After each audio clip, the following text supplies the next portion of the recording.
Ainda de pé, quero que você abra a palavra de Deus aí, mas antes, bom dia a todos, paz do Senhor, né? Que bom que você está aqui, venceu o frio, né? A palavra de hoje está no livro de Jeremias, capítulo 35, alguns versos a seguir. Jeremias, capítulo 35. Glória a Deus. Essa palavra eu orava já desde semana passada para ver o que Deus queria falar com a igreja. E a pastora Adriano pregou 2 domingos seguidos, foram bênçãos, assim, palavras que a gente conversou, que mexeram com o nosso coração. E Deus está querendo tratar nós como igreja com algumas coisas. Jeremias 35. E o título dessa mensagem, eu quero dar um título para ela, que é Procura-se Recabitas. Olha para alguém do teu lado, do seu lado, só para lembrar assim, ó, Deus está procurando recabitas. Diga para alguém. Talvez você, mas o que é recabitas? Nós vamos aprender hoje, então, se você não sabe. Glória a Deus. Vamos lá.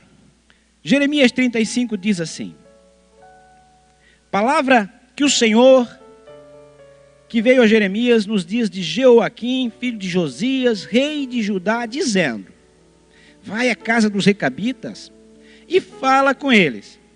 Leva-os à casa do Senhor, a uma das câmaras, e dá-lhes vinho a beber. Então tomei a Jazanias, filho de Jeremias, filho de Abazanias, e a seus irmãos, e a todos os seus filhos, e a toda a casa dos recabitas. E os levei à casa do Senhor, à câmara dos filhos de Anã, filho de Gigdalias, homem de Deus, que está junto à câmara dos príncipes, que está sobre a câmara de Maazéias, filho de Salum, guarda do vestíbulo. E pus diante dos filhos da casa dos recabitas taças cheias de vinho e copos, e disse-lhes: bebei vinho. Mas eles disseram: não beberemos vinho, porque Jonadab, filho de Recabe, nosso pai, nos mandou dizendo: nunca bebereis vinho, nem vós, nem nossos filhos. Não edificareis casa, nem semeareis semente, não plantareis, não possuireis vinha alguma, mas habitareis em tendas todos os vossos dias, para que vivais muitos dias sobre a face da terra em que vós andais peregrinando. Obedecemos, pois, a voz de Jonadab, filho de Recabe, nosso pai, em tudo quanto nos ordenou, de maneira que não bebemos vinhos em todos os nossos dias, nem nós, nem nossas mulheres, nem nossos filhos, nem nossas filhas, nem edificamos casas para nossa habitação, nem temos vinha, nem campo, nem semente, mas habitamos em tendas. Assim, ouvimos e fizemos tudo quanto nos mandou Jonadab, nosso pai.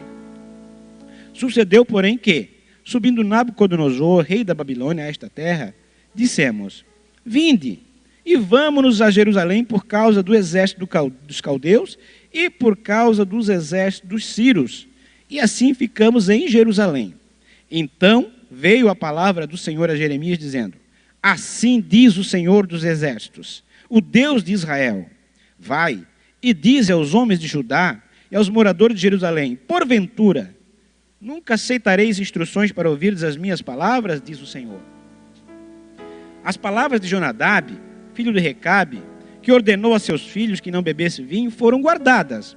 Porém, não beberam até este dia. Antes, ouviram o mandamento de seu pai. A mim, porém, que vos tenho falado, a vós, madrugando e falando, não me ouvistes. E vos enviei todos os meus servos e os profetas, madrugando e enviando e dizendo: convertei-vos agora, cada um no seu mau caminho, e fazei as boas ações, e não sigais a outros deuses para servi-los. Assim ficareis na terra que vos dei, a vós e a vossos pais. Mas não inclinastes os ouvidos e nem obedecestes a mim. Vistos que os filhos de Jonadab, filho de Recabe, guardaram o mandamento de seu pai, que lhes ordenou, mas este povo não me obedeceu. Assim diz o Senhor, o Deus dos exércitos, o Deus de Israel: eis que trarei sobre Judá e sobre todos os moradores de Jerusalém todo o mal que falei contra eles, pois lhes tenho falado e não ouviram, e clamei a eles e não responderam.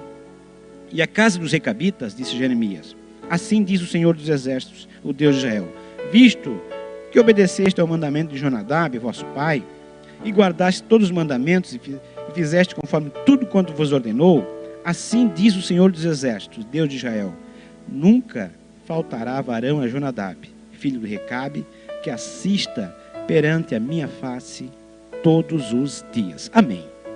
Glória a Deus. Eu li o texto inteiro, você pode sentar, para você entender um pouquinho do contexto desse texto. E eu procurava uma palavra para pregar para a igreja. Aleluia. Deus é bom. E o Senhor começou a ministrar algo muito forte no meu coração, que está em falta hoje. Infelizmente, eu digo isso, não digo com prazer, mas fidelidade. Muitos frequentam a igreja, vêm na igreja, gostam de ouvir as palavras, sentem-se bem no culto, mas hoje fidelidade, pessoas fiéis nas coisas mínimas, nos pormenores. Não estou falando de pessoas perfeitas, ninguém é perfeito, mas está em falta. E eu digo que Jeremias foi a última tentativa de Deus para que o povo de Judá não fosse ao cativeiro babilônico. Se você começar a ler, Deus mandou vários profetas, homens de Deus, que exortavam Judá. Israel antes já tinha sido deportada pelos exército assírio, e Judá estava seguindo no mesmo caminho. Deus manda Isaías, manda Ezequiel veio depois, outros profetas, profeta Elias, Eliseu e vários profetas dizendo para a nação que era preciso se converter ao Deus vivo. E Jeremias é conhecido como profeta das lágrimas. Antes dele nascer, em Jeremias capítulo 1, verso 5, Deus disse: eis que te escolhi do ventre da tua mãe para ser profeta às nações, e não só a nação de Judá. Naqueles dias, Jeremias começou a profetizar na época do rei Josias, que foi um bom rei, um rei que andou segundo o coração de Deus. Ele tirou os balins, os ídolos dos altos de Israel, aliás, de Judá, perdão. Mas logo em seguida veio o seu filho, que a gente leu aqui, e é tudo aquilo que o pai fez, o povo se esqueceu. Aonde o líder, o rei na época, o que ele instruía, o povo seguia. O profeta, se o rei ele seguisse um profeta, tivesse o homem de Deus do lado, o povo ia bem. Mas quando o rei não fazia caso das palavras dos profetas, o povo acabava se desviando. E Deus fala ali que ele enviou profetas madrugando, falando da palavra de Deus. E esse povo não é diferente do nosso povo hoje. Era um povo que servia a Deus de lábios, mas o coração, Isaías já disse isso, estava longe dele. E o que eu aprendo aqui? E Deus pega uma tribo de Recabe aí, dos recabitas.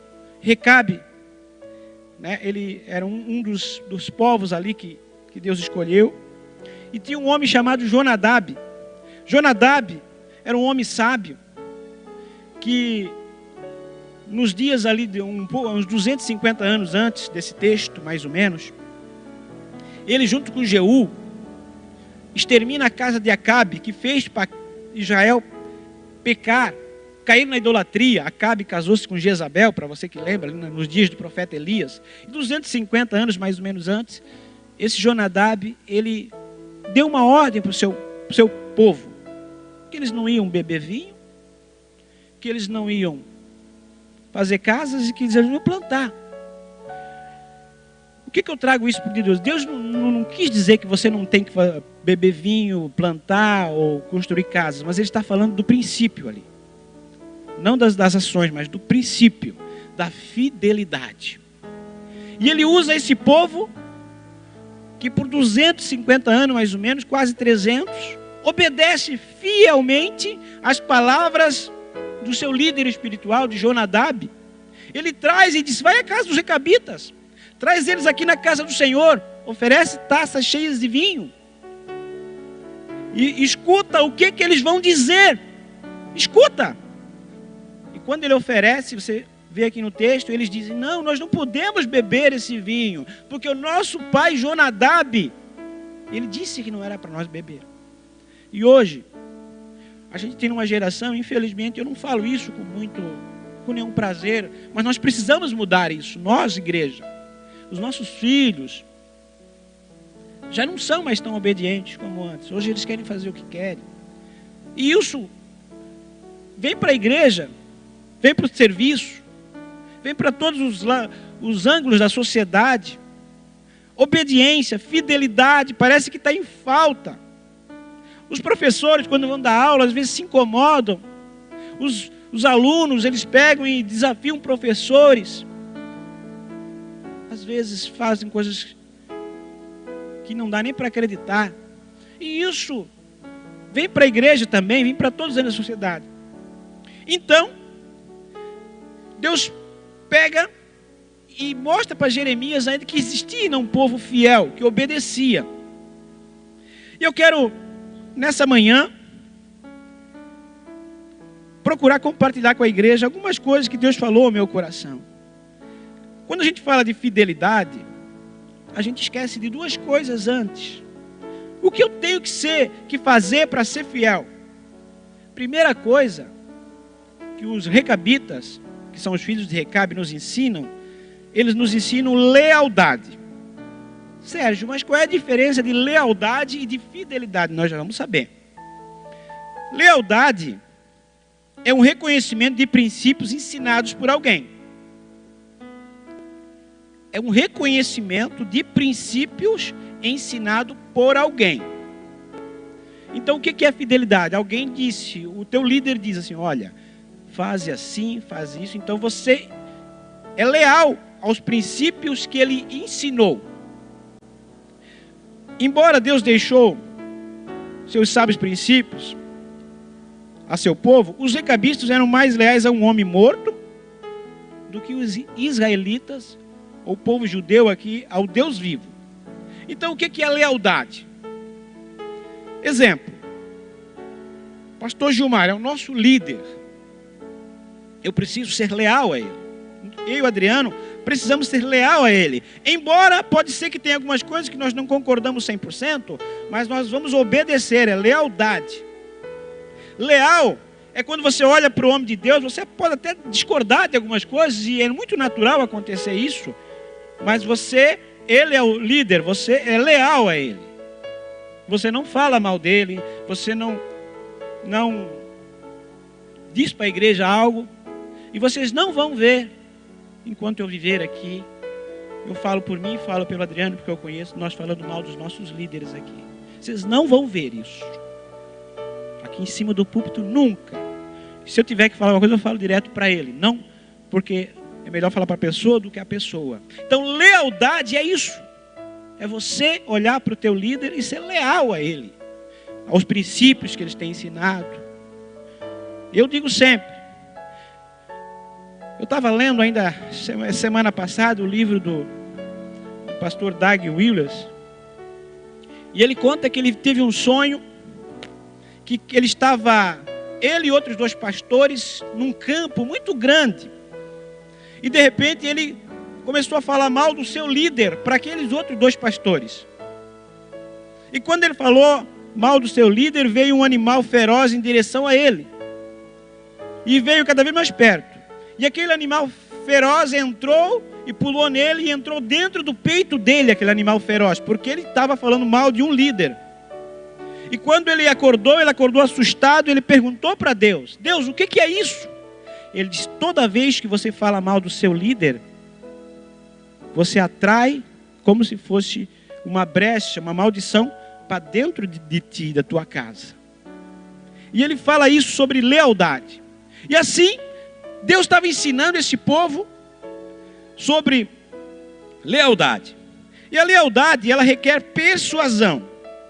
Jonadab deixou seus princípios e eles foram passados de pai para filho. E é no ambiente familiar que os padrões de lealdade aparecem ou desaparecem. No meio da família e do povo de Deus não havia lealdade aos princípios divinos. Então, como você conhece uma pessoa que é leal a você? quando, mesmo que você não está presente, mesmo que você não está no ambiente, ela é leal. Ela faz aquilo que você pediu para ela. E lealdade são as pequenas coisas. Existe uma frase que hoje se fala, não tem nada a ver, não é nada não. Então, veja bem, você quer ver se uma pessoa vai longe, uma pessoa vai no ministério longe? Comece a observar pequenas coisas. Comece a observar pequenas coisas. Questão às vezes de horário, questão às vezes de postura. Às vezes, vou falar agora nós dos obreiros. Eu não estou escalado hoje eu quero assistir o culto. Mas eu sou obreiro não só quando estou escalado, eu sou obreiro quando eu não estou escalado, quando eu estou escalado. Eu não posso ser obreiro só um dia por semana. Eu não posso ser presbítero ou pastor ou o título que for só quando eu vou pregar. Eu tenho que ser isso 24 horas por dia. E se eu não tiver esse pensamento, eu sou ora sou e ora não sou. Eu tenho uma crise de identidade. E assim somos nós. Nós não podemos ser meio cristãos. Quando eu estou na igreja, tudo bem. Mas lá eu me misturo, sou camaleão. Ou eu sou de Cristo ou não sou de Cristo.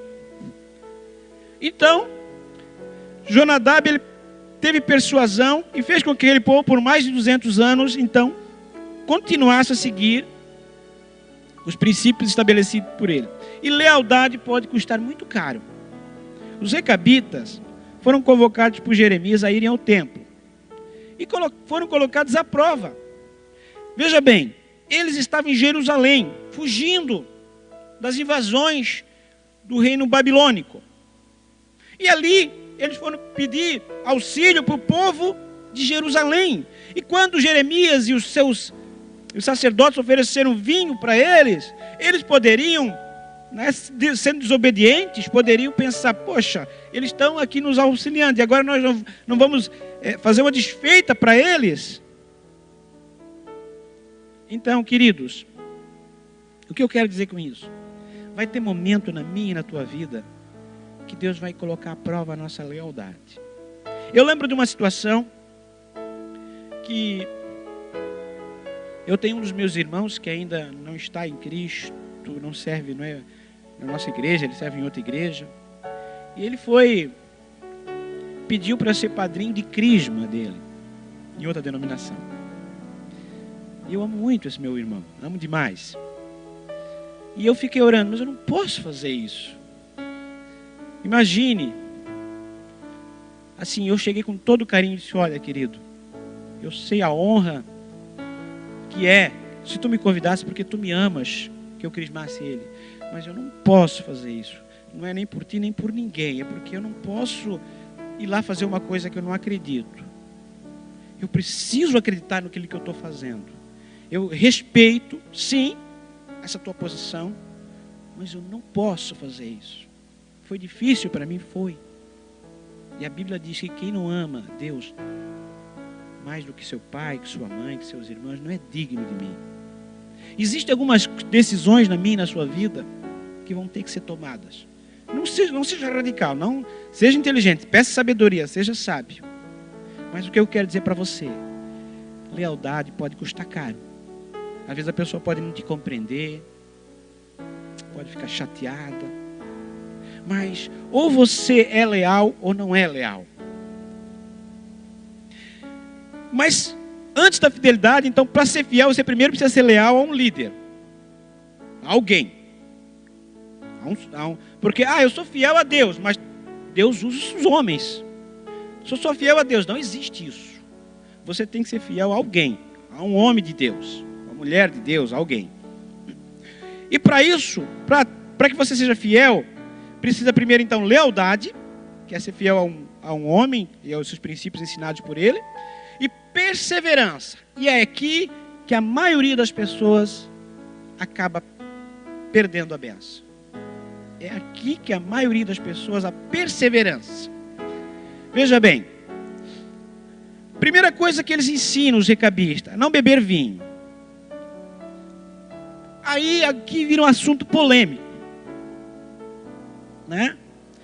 Muitas pessoas me perguntam, já perguntaram para o pastor Gilmar, perguntaram para... Talvez você tenha essa dúvida. Sérgio, é pecado ou não é pecado beber vinho? A Bíblia diz que pode ou não pode. Mas Jesus bebia vinho. Os fariseus bebiam vinho. Bom, primeira coisa que nós temos que entender. Existe, na palavra, no original grego e no hebraico, algumas palavras que significam algumas coisas. A palavra vinho, no hebraico, é yahin. E ela pode tanto se referir ao vinho fermentado como não fermentado. Ou seja, pode ser o suco de uva, pode ser o vinho. A palavra grega para vinho é oinos. E também diz a mesma coisa. Tanto pode se referir ao vinho não fermentado quanto fermentado. Então, o que eu posso dizer para vocês? Eu não posso dizer que é vinho fermentado ou não fermentado. Bom, se eu não posso dizer, qual é a lei, qual é a regra de ouro do Evangelho? Se eu não tenho certeza, eu não faço. Amém? Se eu não estou 100% seguro, eu não devo fazer. Então eu vou dizer por mim. Desde o dia 14 de agosto de 1998, eu jamais, nunca mais bebi uma gota de álcool sequer. Eu marquei o dia. 14 de agosto de 1998. Se eu não tenho certeza, eu não faço. Senão eu quero adequar a palavra à minha vida. Agora, eu também não posso condenar quem faz. Então, o que eu quero dizer para você? Na dúvida, diz que a fé é a certeza. E o que é a dúvida? A dúvida você não tem certeza, então não é fé. Você não está tão convicto. Então, se a Bíblia não deixa muito claro, eu vou para que eu vou fazer uma coisa que nem eu tenho certeza? Então, o que eu quero dizer para vocês? É assim, eu estou dizendo para vocês que não estou condenando quem faz ou quem deixa de fazer. Eu estou dizendo o seguinte. Imagine que eu fosse beber um gole de vinho. Seria pecado? Talvez não, fosse lá na minha casa. Mas aquele homem que bebe, que ele não tem esse domínio, ele me vê beber. Se o Sérgio pode, eu vou beber também. Daqui a pouco eu levo esse cara ao vício de novo por uma atitude, porque eu sou forte e o outro talvez não seja forte. Em Romanos diz, aquele que é forte, né, se renuncie pelo fraco. Vós que sois fortes, por que você deixa, coma ou não coma, beba ou não beba? Então, para ganhar os fracos. Então assim, Jonadab, ele pediu para eles não beberem vinho, porque muitos deles poderiam beber demais e perder o juízo, né? E a Bíblia fala algumas coisas sobre vinho, em Salomão fala alguma coisa em Provérbios. Ele também diz para não construir casa. Mas por que isso? Ele disse por quê? Porque assim era mais fácil fugir quando vinham os invasores. Eles viviam em tendas, eram nômades, era um princípio deles. E também a não plantar. Bom, com relação aos princípios de Jonadab, claro que hoje talvez não sejam aplicáveis. E nós não estamos falando dos princípios, nós estamos falando da fidelidade. E eles foram perseverantes. Então não era propósito de Jeremias ensinar o povo a beber vinho. Era simplesmente testar a fidelidade do povo. E contrastar com a desobediência do povo de Deus. E a perseverança, ela deve ser baseada na palavra de Deus e não nas emoções. Você já percebeu, né, que muitas vezes a gente pede para aceitar Jesus e as pessoas vêm e elas aceitam. Até eu penso que elas têm um desejo sincero de andar com Jesus.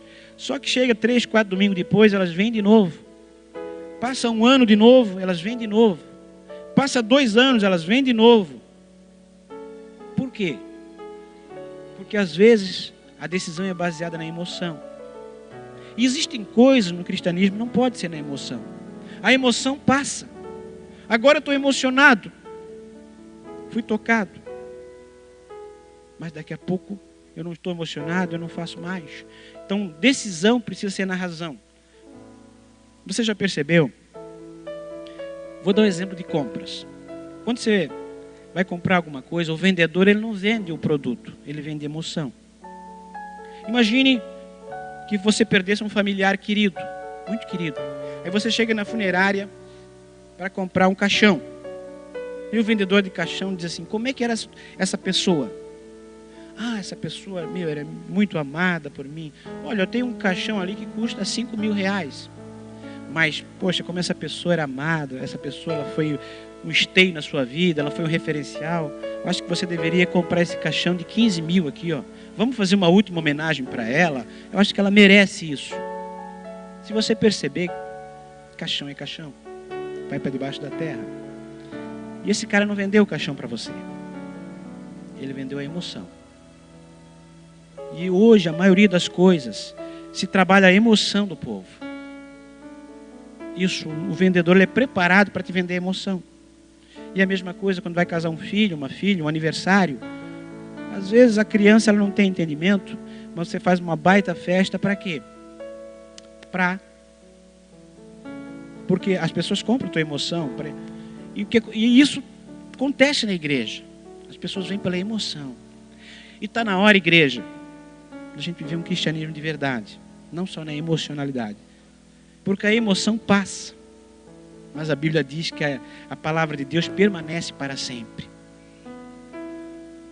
Eu poderia contar uma história bonita aqui para você. Poderia fazer uma média com vocês. Vocês estariam chorando. Agora. Daqui a pouco, esqueceu tudo. Então, hoje, talvez o culto não seja daquele que você queria. Vai ser um culto de exortação para a igreja. Mas nós precisamos ser exortados. Nós precisamos ser fiéis. E a perseverança só existe quando tem-se convicção daquilo que se crê. O povo muitas vezes tem vergonha de dizer que é crente, que é cristão. Professa uma coisa e vive outra. Mas os recabitas eram convictos daquilo que eles criam.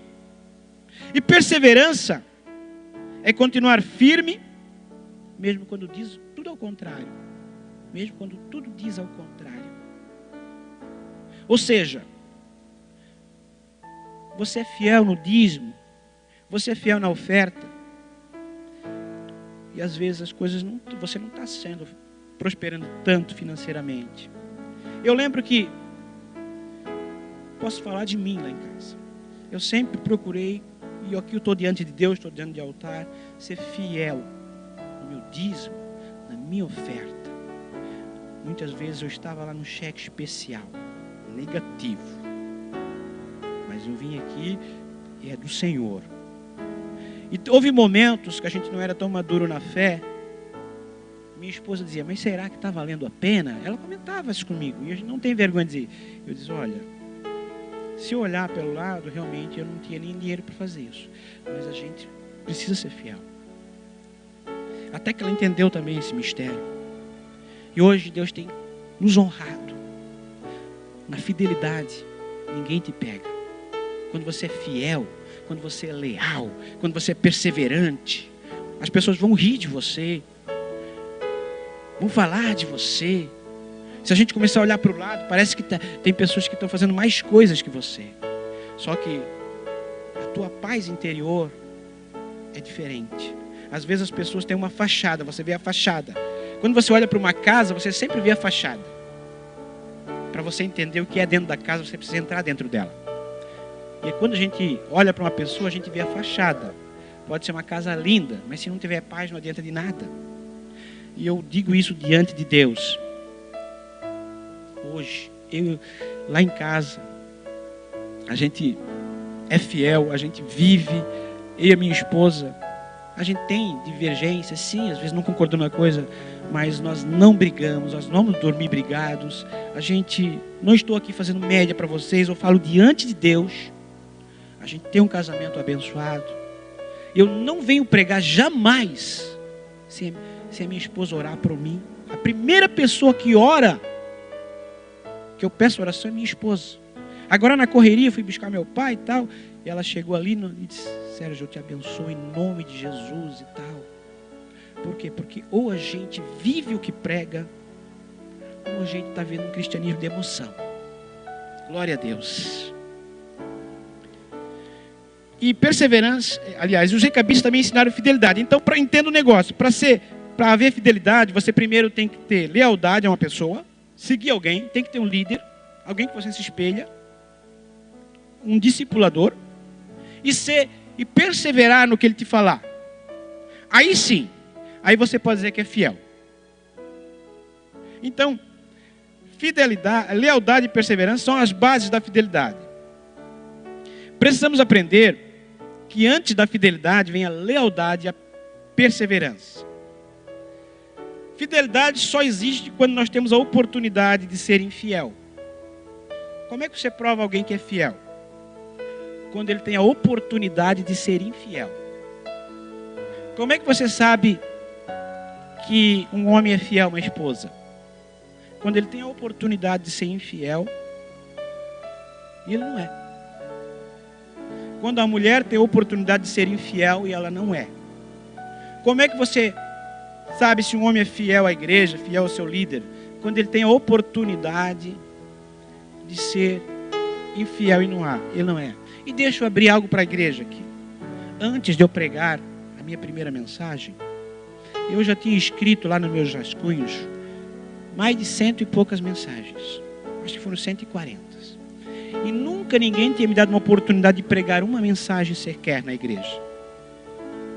Nunca. Eu não tinha pregado uma mensagem ainda e eu já tinha 100 e poucas mensagens preparadas de Deus.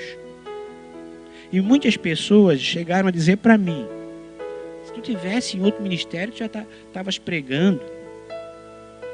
Se tu tivesse em outro lugar, tu era pastor. Não foi uma nem duas. Me chamaram, mas eu sabia que no tempo certo Deus tinha o que era para ser. Se a gente tenta abreviar o tempo de Deus, a gente se quebra. E muitas vezes eu ganhava uma oportunidade de pregar por ano. E olhe lá. E chegou um tempo, pastor Adriano, que eu pregava muito mais nas outras igrejas do que na nossa. Meus irmãos são pastores, está aqui meu cunhado, que é o Pedro. Então eu ia pregar na quadrangular, ia pregar na assembleia, ia pregar nos amigos meus, ia pregar. Teve um ano ali que eu preguei muito mais nas outras igrejas do que na Calvário. Mas nem por isso eu fui infiel ao meu líder. Eu sabia que ele estava me preparando. Porque como eu poderia dizer que eu era fiel se eu não tivesse a oportunidade de ser infiel? E todas as vezes que eu ia nos outros ministérios, eu jamais vou sem pedir a bênção do meu pastor. A primeira pessoa que sabe que quando eu vou pregar em outra denominação é o meu pastor, é o pastor Gilmar. Porque isso é fidelidade, gente. Eu não estou dizendo que eu sou perfeito. Eu tenho tanto defeitos, ou até mais que você. Eu só estou dizendo que existem princípios na nossa vida que precisam ficar muito claro. Senão, você não vai longe, querido. Aleluia. Então é uma decisão lógica. Não, como eu falei antes, não pode ser emoção. Fidelidade é o que nos torna firmes e a infidelidade nos torna frouxos. Glória a Deus. Talvez você tenha acostumado a me ver pregar de uma forma diferente. Uma forma não tão calma como eu preguei hoje. Mas hoje o Senhor está falando, a igreja falou comigo sobre esse tema de fidelidade. Eu não sei como é que você está hoje. Não sei como está a tua fidelidade com Deus.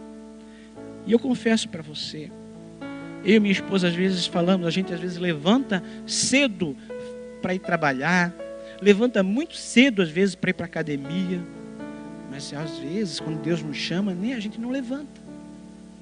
A gente às vezes é muito mais fiel às coisas seculares do que às coisas de Deus. E está na hora, eu falo, essa mensagem é para mim, não é para você também. Primeiro é para mim. Chegou um tempo de fidelidade. Mas para isso você precisa ter um discipulador, ser leal a alguém, ser perseverante e ser fiel nas pequenas coisas. Comece a honrar mais o que você fala. Comece a honrar seus compromissos. Eu quero te convidar a ficar de pé. Eu quero nessa manhã, estar orando para que Deus nos dê uma igreja fiel. Aleluia. Você não precisa sair do seu banco hoje. Você pode ficar aí mesmo. Eu não sei qual a tua expectativa para essa manhã.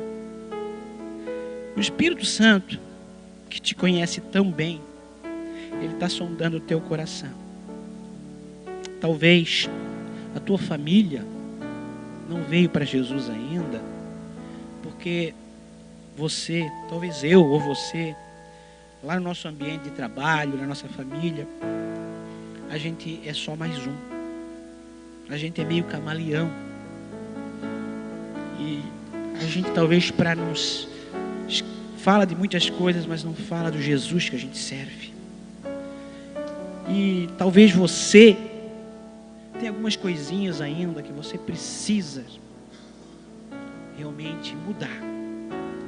Talvez nessa manhã você diz: eu quero que Deus fale comigo, eu quero que o meu milagre, eu quero a minha cura, eu quero a minha bênção, e Deus tem para você. Só que de que adianta você ser curado? Do que adianta você ser abençoado financeiramente? Do que adianta você ter tudo aquilo na terra e não ter o coração reto, perfeito diante de Deus, e perder a sua salvação? Nessa vida, a Bíblia diz no Salmo 90:10 que a duração de nossa vida é de 70 a 80 anos. E alguns, pela sua robustez, passam disso. Mas o que passa disso às vezes é enfado e cansaço. Mas um dia nós vamos morrer aqui na terra, mas vamos viver eternamente. E a vida eterna é para sempre. É para sempre. O que eu quero dizer para a igreja? Hoje Deus quer dizer o seguinte: é tempo de conserto com Deus. Hoje eu não quero tocar na tua emoção. Poderia contar uma história bonita, colocar uma música melosa aí, mas hoje Deus está falando para mim e para você: chega, basta. Até quando? Até quando você está se enganando? Até quando você diz que é cristão e continua do mesmo jeito? Até quando esse pecado vai continuar na tua vida? Até quando você vai mentir para você mesmo? Até quando você diz que é de Deus e você continua na mesma coisa? Eu tenho enviado os meus profetas, eles estão madrugando, eles estão falando para você, a palavra tem sido anunciada. Você tem estado na igreja há quanto tempo? E por que não muda? Essa palavra é para mim, é para você. Essa palavra precisa mudar a gente. Senão, o que você está fazendo aqui? É tempo de mudança. É tempo da gente ser homem de Deus, da gente ser mulher de Deus, da gente viver uma vida com Deus. Ou a gente é de Deus ou não é de Deus. Até quando vamos cochear entre dois caminhos? Até quando? A palavra para mim e para você nessa manhã é: até quando? Até quando que isso comece a ecoar nos teus ouvidos? Até quando? Até quando? Deus está procurando recabitas. Deus está procurando recabitas. Deus está procurando os seus servos fiéis. Aleluia, vamos adorar ao Deus. Enquanto você adora a Deus, vá pensando, vá meditando naquilo que Deus está falando ao teu coração. Vamos adorar ao Senhor.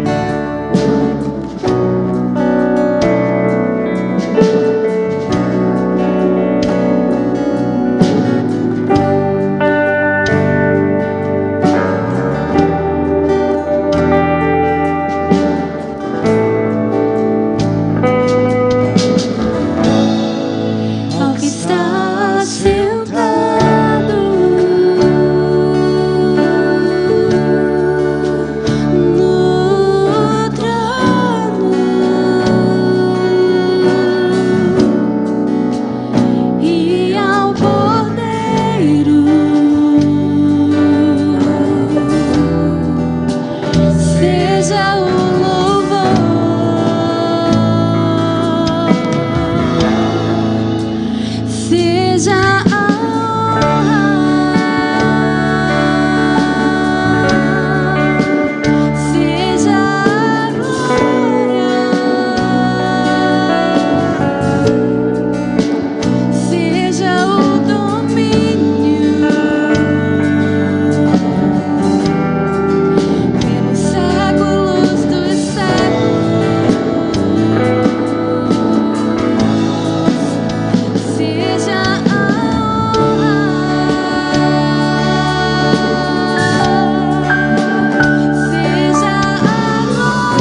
Deus